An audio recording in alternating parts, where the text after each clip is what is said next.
കഴിഞ്ഞ വീഡിയോയിൽ ഓൺലൈനിൽ കുട്ടികൾ നേരിടുന്ന വലിയൊരു ഭീഷണിയെക്കുറിച്ച് പറഞ്ഞാണ് നമ്മൾ നിർത്തിയത്. എന്താണ് ആ ഭീഷണി? സൈബർ ഗ്രൂമിംഗ് ആണ്. എന്താണ് സൈബർ ഗ്രൂമിംഗ്? നമ്മുടെ മാതാപിതാക്കൾക്കും അധ്യാപകർക്കും അധികം പരിചിതമല്ലാത്ത ഒരു ടേമാണിത്. ഒരാൾ ഓൺലൈനിലൂടെയോ അല്ലെങ്കിൽ സോഷ്യൽ മീഡിയ പ്ലാറ്റ്ഫോമുകളിലൂടെയോ അതല്ലെങ്കിൽ മെസ്സേജിംഗ് പ്ലാറ്റ്ഫോമുകളിലൂടെയോ നമ്മുടെ കുട്ടികളോട് ഒരു ഇമോഷണൽ ബോണ്ടിങ് ഉണ്ടാക്കി അവരുടെ വിശ്വാസം നേടിയെടുത്ത് അവരെ സെക്ഷലി അബ്യൂസ് ചെയ്യുന്നതോ അല്ലെങ്കിൽ അവരെ ചൂഷണം ചെയ്യുന്നതോ ആയ ഒരു പ്രാക്ടീസിനെയാണ് നമ്മൾ സൈബർ ഗ്രൂമിംഗ് എന്ന് പറയുന്നത്. ഈ സൈബർ ഗ്രൂമേഴ്സ് കുട്ടികളുടെ വേഷം കെട്ടി അല്ലെങ്കിൽ കുട്ടികളെ പോലെ നടിച്ചുകൊണ്ട് ഫേക്ക് അക്കൗണ്ട് ക്രിയേറ്റ് ചെയ്ത് അതുമല്ലെങ്കിൽ കുട്ടികളുടേതിന് സമാനമായ താല്പര്യങ്ങൾ പങ്കുവയ്ക്കുന്നവർ എന്ന മട്ടിലാണ് ഓൺലൈനിൽ പ്രത്യക്ഷപ്പെടുന്നത്. ഓൺലൈൻ ഗെയിമിംഗ് സൈറ്റുകൾ, സോഷ്യൽ മീഡിയ സൈറ്റുകൾ, മെസ്സേജിംഗ് പ്ലാറ്റ്ഫോമുകൾ, ചാറ്റ് റൂംസ്, ഇൻസ്റ്റൻറ്റ് മെസ്സേജിങ്, ഇതിലൂടെ എല്ലാമാണ് ഇവർ കുട്ടികളുമായി ചങ്ങാത്തത്തിലാകുന്നത്. പലപ്പോഴും ഇങ്ങനെ ഒരാൾ നമ്മളെ ഓൺലൈനിൽ ഗ്രൂം ചെയ്യുന്നുണ്ട് എന്ന് പോലും നമ്മൾ അറിയില്ല. ചാറ്റ് റൂമുകളിലും സോഷ്യൽ മീഡിയയിലും ഒക്കെ നമ്മളെ ഓൺലൈനായി ഗ്രൂം ചെയ്യുന്ന ആ വ്യക്തി ഒരു പക്ഷേ നമ്മുടെ പരിചയക്കാരനാകാം, ബന്ധുവാകാം, അല്ലെങ്കിൽ തീർത്തും അപരിചിതനുമാകാം. തുടക്കത്തിൽ ഗ്രൂമർ നിങ്ങളുടെ വിശ്വാസം ആർജിച്ച ശേഷം നിങ്ങൾക്ക് സമ്മാനങ്ങൾ, കോംപ്ലിമെൻറ്റുകൾ അതൊക്കെ നൽകിയേക്കാം, അല്ലെങ്കിൽ മോഡലിംഗ് പോലുള്ള ജോലികൾ ഓഫർ ചെയ്തേക്കാം. പിന്നീട് അവർ ഒബ്സീൻ മെസ്സേജുകൾ, ഫോട്ടോഗ്രാഫുകൾ, വീഡിയോകൾ ഒക്കെ അയക്കാൻ തുടങ്ങും. എന്നിട്ട് നിങ്ങളുടെ സെക്ഷലി എക്സ്പ്ലിസിറ്റ് ആയിട്ടുള്ള ഇമേജസ്, വീഡിയോകളൊക്കെ അയക്കാൻ ആവശ്യപ്പെടും. ഒരു തവണ അവരുടെ ആ കെണിയിൽ നമ്മൾ വീണുപോയാൽ പിന്നെ അത് വെച്ച് അവർ നിങ്ങളെ ബ്ലാക്ക്മെയിൽ ചെയ്യുവാൻ ആരംഭിക്കും. ഓൺലൈൻ ഗ്രൂമേഴ്സ് കൂടുതലായും ടാർഗറ്റ് ചെയ്യുന്നത് ടീനേജേഴ്സിനെയും കൗമാരപ്രായത്തിലുള്ള കുട്ടികളെയുമാണ്. കുട്ടികൾ വളരെയധികം ബയോളജിക്കൽ അല്ലെങ്കിൽ പേഴ്സണൽ സോഷ്യൽ ചേഞ്ചസ് ഒക്കെ നേരിടുന്ന ഒരു പ്രായമാണല്ലോ അത്. കൗമാരത്തിൻ്റെ ആവേശഭരിതവും ജിജ്ഞാസാഭരിതവുമായ സ്വഭാവം ഇത്തരം ഓൺലൈൻ ആക്ടിവിറ്റികളിൽ അവരെ ആകൃഷ്ടരാക്കി എന്ന് വരാം, അല്ലെങ്കിൽ അവരെ അതിലേക്ക് നയിച്ചു എന്നും വരാം. ഒരു കുട്ടിയുടെ ശാരീരികവും വൈകാരികവും അതുപോലെ തന്നെ മാനസികവുമായ ആരോഗ്യത്തിൽ വലിയ ഒരു പ്രത്യാഘാതം സൃഷ്ടിക്കുവാൻ പര്യാപ്തമാണ് ഈ സൈബർ ഗ്രൂമിംഗ്. ഇത് അവരുടെ അക്കാഡമിക് പെർഫോമൻസിൽ മാത്രമല്ല, ദൈനംദിന ജീവിതത്തെയും വലിയ ഒരു അളവിൽ ബാധിച്ചേക്കാം. വിനാശകരമായ അതിൻ്റെ ആഘാതം അത് കാലങ്ങളോളം നീണ്ടു നിന്നേക്കാം. ചിലപ്പോൾ കുറച്ചു പേരെയെങ്കിലും അത് പ്രായപൂർത്തിയായാലും ഒരു ഒഴിയാബാധ പോലെ പിന്തുടർന്നേക്കാം. സൈബർ ഗ്രൂമിങ്ങിൻ്റെ ഒരു ഇരയാകാതെ നിങ്ങൾക്ക് നിങ്ങളെ തന്നെ എങ്ങനെ പ്രൊട്ടക്റ്റ് ചെയ്ത് നിർത്താം? ഒന്ന്, നേരത്തെ നമ്മൾ ഡിസ്കസ് ചെയ്തതുപോലെ ഓൺലൈനിൽ അപരിചിതരായ ആരുടെയും ഫ്രണ്ട് റിക്വസ്റ്റ് സ്വീകരിക്കാതിരിക്കുക. സൈബർ ഗ്രൂമർ എപ്പോഴും ഒരു ഫേക്ക് ഐഡിയിലായിരിക്കും നിങ്ങളെ സമീപിക്കുക. രണ്ട്, സോഷ്യൽ മീഡിയയിലോ മറ്റ് ഓൺലൈൻ പ്ലാറ്റ്ഫോമുകളിലോ നിങ്ങളുടെ ജനന തീയതി, പേര്, അഡ്രസ്സ്, ഫോൺ നമ്പർ, സ്കൂളിൻ്റെ പേര് ഒന്നും വെളിപ്പെടുത്തരുത്.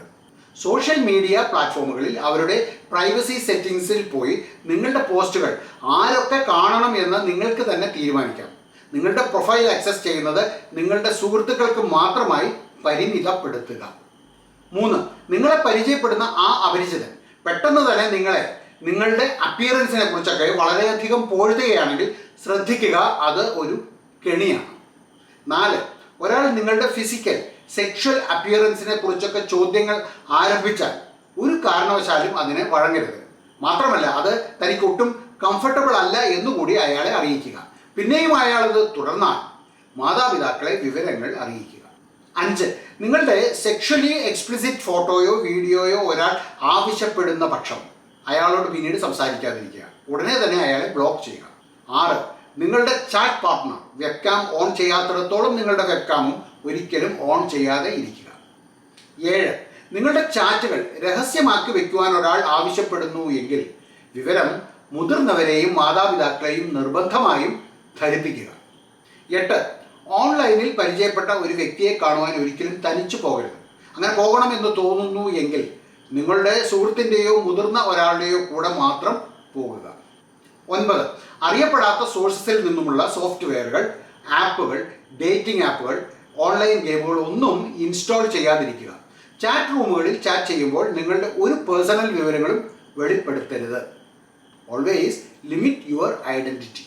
ഇനി നിങ്ങൾ ഇങ്ങനെ ഒരു സൈബർ ഗ്രൂമറിൻ്റെ അല്ലെങ്കിൽ ഗ്രൂമിങ്ങിൻ്റെ ഇര ആകുകയാണെങ്കിൽ നിങ്ങളുടെ മാതാപിതാക്കളെയോ മുതിർന്നവരെയോ ഉടനെ തന്നെ വിവരം അറിയിക്കണം. കാരണം അവർക്ക് ഇക്കാര്യത്തിൽ ഇടപെടുവാനും നിങ്ങളെ സപ്പോർട്ട് ചെയ്യുവാനും സഹായിക്കുവാനും ഒക്കെ കഴിയും. ഇനി പറയുന്ന കാര്യങ്ങൾ അത്തരം ഒരു സിറ്റുവേഷൻ മാനേജ് ചെയ്യുവാൻ നിങ്ങൾക്ക് സഹായകം ആയേക്കും. നേരത്തെ പറഞ്ഞതുപോലെ മാതാപിതാക്കളെയോ മുതിർന്നവരെയോ ഉടനെ വിവരം അറിയിക്കുക.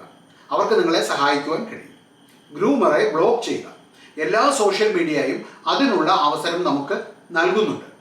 ഗ്രൂമർ അയക്കുന്ന മെസ്സേജുകൾ, ഫോട്ടോകൾ, വീഡിയോകൾ എല്ലാം സൂക്ഷിച്ചു വെക്കുക.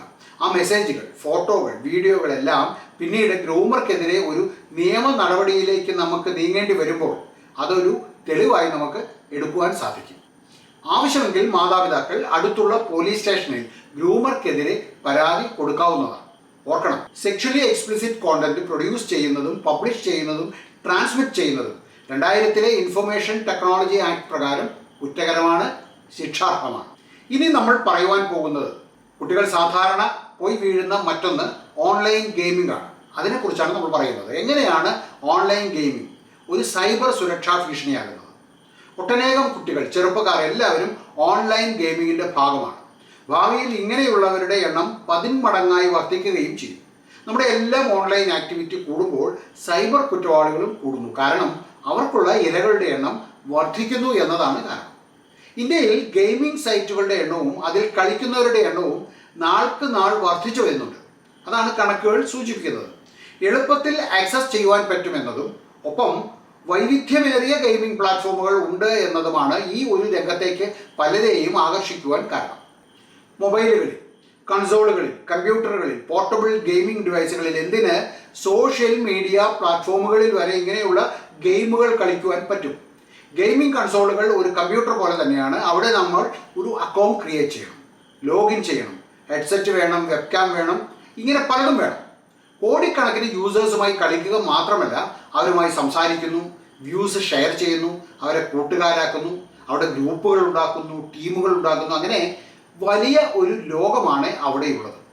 ഓൺലൈൻ ഗെയിമിംഗ് രസം പകരുന്ന ഒരു ഫൺ മാത്രമാണ് എന്ന് കരുതരുത്. അതിനോടനുബന്ധിച്ച് റിസ്കുകളും ഉണ്ട്. പലപ്പോഴും ഗെയിമുകൾ ഡൗൺലോഡ് ചെയ്യുമ്പോൾ നമ്മുടെ കമ്പ്യൂട്ടറുകളെയും മൊബൈലുകളെയും ഗെയിമിംഗ് കൺസോളുകളെയും എല്ലാം വിപരീതമായി അഫക്റ്റ് ചെയ്യുന്ന സ്പാം, വൈറസ്, മലീഷ്യസ് സോഫ്റ്റ്വെയർ ഇതൊക്കെ കൂട്ടത്തിൽ നമുക്ക് കിട്ടിയേക്കാം. ഓൺലൈൻ ഗെയിംസ് കളിക്കുമ്പോൾ കുട്ടികൾ മറന്നു പോകുന്നത് ഔട്ട്ഡോർ ആക്ടിവിറ്റിയാണ്, ഫിസിക്കൽ ആക്ടിവിറ്റിയാണ്. ഓർമ്മിക്കുക. ഫലമോ കുട്ടികളുടെ ശാരീരിക മാനസിക ആരോഗ്യത്തെയും സോഷ്യൽ ഡെവലപ്മെൻറ്റിനെയും അത് പ്രതികൂലമായി ബാധിക്കുന്നുണ്ട്.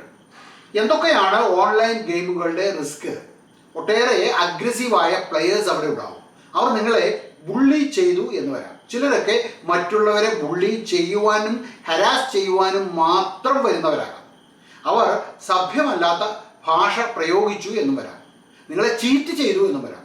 അതുകൊണ്ട് ശ്രദ്ധാപൂർവം കളിക്കുക.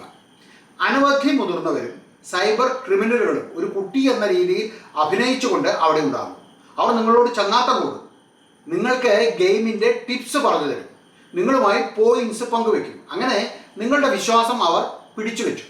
പിന്നീട് ഒരു സ്കാം റൺ ചെയ്യുവാനോ നിങ്ങളുടെ സ്വകാര്യ വിവരങ്ങൾ പിടിച്ചെടുക്കുവാനോ അതുമല്ലെങ്കിൽ നിങ്ങളുമായി ഒരു 1-to-1 മീറ്റിങ്ങിനോ അവർ ശ്രമിച്ചു എന്ന് വരാം. മറ്റൊരു അപകടം എന്താണ് എന്ന് വെച്ചാൽ, നിരവധി ഫ്രീ ഗെയിമിംഗ് ആപ്പുകൾ നിങ്ങൾക്ക് ഓൺലൈനിൽ കാണുവാൻ കഴിയും. അവ ഡൗൺലോഡ് ചെയ്യുമ്പോൾ അക്കൗണ്ട് ക്രിയേറ്റ് ചെയ്യുവാൻ നിങ്ങളുടെ പേഴ്സണൽ വിവരങ്ങൾ അവർ ചോദിച്ചു എന്ന് വരാം. അങ്ങനെ നിങ്ങളുടെ personal information like phone number, address, പേര് ഇതൊക്കെ കൊടുത്താൽ ഒരു പക്ഷേ അവയെല്ലാം കോംപ്രമൈസ് ചെയ്യപ്പെട്ടേക്കാം. അതവർ ദുരുപയോഗം ചെയ്തു എന്നും വരാം. മാത്രമല്ല, അങ്ങനെ അപരിചിത സൈറ്റുകളിൽ നിന്നും ഡൗൺലോഡ് ചെയ്യുമ്പോൾ സ്പാമ്, വൈറസ്, മാൽവെയർ ഒക്കെ നിങ്ങളുടെ ഡിവൈസിനെ ഇൻഫെക്റ്റ് ചെയ്തു എന്നും വരാം. ചില ഓൺലൈൻ ഗെയിംസ് പോയിന്റ്സ് അല്ലെങ്കിൽ കോയിൻസ് ഒക്കെ തന്നു എന്ന് വരാം. തുടർന്ന് കളിക്കുവാൻ അവർ നിങ്ങളോട് പണം ആവശ്യപ്പെട്ടേക്കാം. നിങ്ങളുടെ മാതാപിതാക്കളുടെ സഹായത്തോടുകൂടി ക്രെഡിറ്റ് കാർഡ് ഉപയോഗിച്ച് പേയ്മെൻറ്റ് നടത്തിയാലും ചില ഇൻഫെക്റ്റഡ് ഓൺലൈൻ ഗെയിം സൈറ്റുകൾ ക്രെഡിറ്റ് കാർഡ് ഡീറ്റെയിൽസ് ക്യാപ്ചർ ചെയ്ത് അത് മിസ്യൂസ് ചെയ്തു എന്നും വരാം.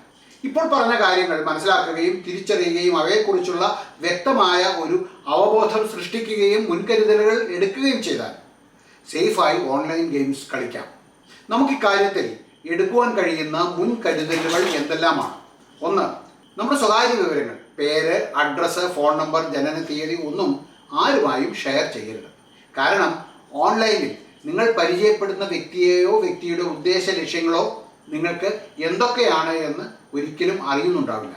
അതൊരു പക്ഷേ ഒരു സൈബർ ബുള്ളി ആകാം, അല്ലെങ്കിൽ ഒരു സ്കാമർ ആകാം, അല്ലെങ്കിൽ ഒരു സൈബർ ക്രിമിനൽ ആകാം.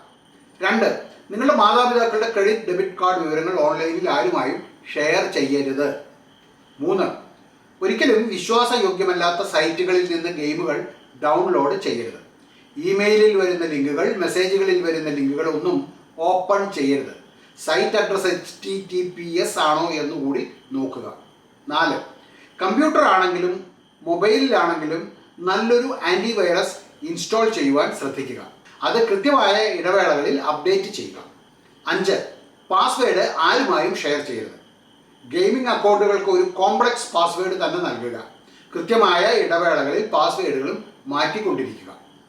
6, ഓൺലൈനിൽ കളിക്കുമ്പോൾ വോയിസ് ചാറ്റോ വെബ്കാമോ ഉപയോഗിക്കരുത്. അത് ഒരു പക്ഷേ സൈബർ ബുള്ളികളെയും മറ്റും നിങ്ങളിലേക്ക് ആകർഷിച്ചേക്കാം. 7, ഓൺലൈൻ ഗെയിമിംഗ് ലോകത്തെ ഒരാളെ ഒരിക്കലും നിങ്ങൾ നേരിട്ട് കാണരുത്. യഥാർത്ഥ ജീവിതത്തിൽ അയാൾ മറ്റൊരു വ്യക്തിത്വമാകാം. അതൊരു സൈബർ ക്രിമിനലാകാം. അവരുടെ ഉദ്ദേശ ലക്ഷ്യങ്ങൾ വേറെ പലതുമാകാം. 8, നിങ്ങൾക്ക് എന്തെങ്കിലും ബുദ്ധിമുട്ടുകൾ ഓൺലൈനിൽ അനുഭവപ്പെട്ടാൽ മാതാപിതാക്കളെയും മുതിർന്നവരെയും അറിയിക്കുക. അവർക്ക് നിങ്ങളെ സഹായിക്കുവാൻ ആകും.